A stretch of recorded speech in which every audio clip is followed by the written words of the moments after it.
في صباح دافئ على شاطئ البحر، خرج صيادان بسيطان كعادتهما اليومية، كل يحمل شبكته وسلته، وعلى وجهه شغف الرزق وهدوء البحر. وبينما كانت الأمواج تتمايل بهدوء، اصطاد أحدهما سمكة كبيرة لامعة كأنها هدية البحر له في هذا اليوم. ابتسم الصياد، نظر إلى السمكة بفخر، ثم قال: الحمد لله، يكفيني هذا اليوم، سأعود لأطفالي. هنا ناداه رفيقه مستغربا: إلى أين؟ يومك ما زال في أوله.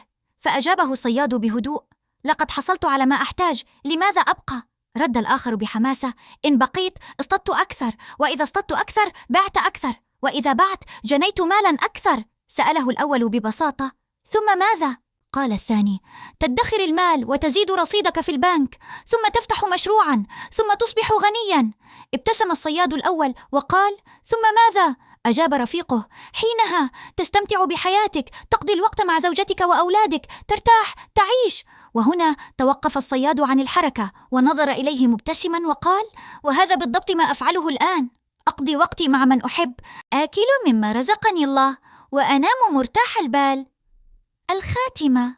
بصوت هادئ: ليست كل رحلة طموح تقود إلى السعادة، وأحياناً نطارد ما نملكه بالفعل دون أن ندري.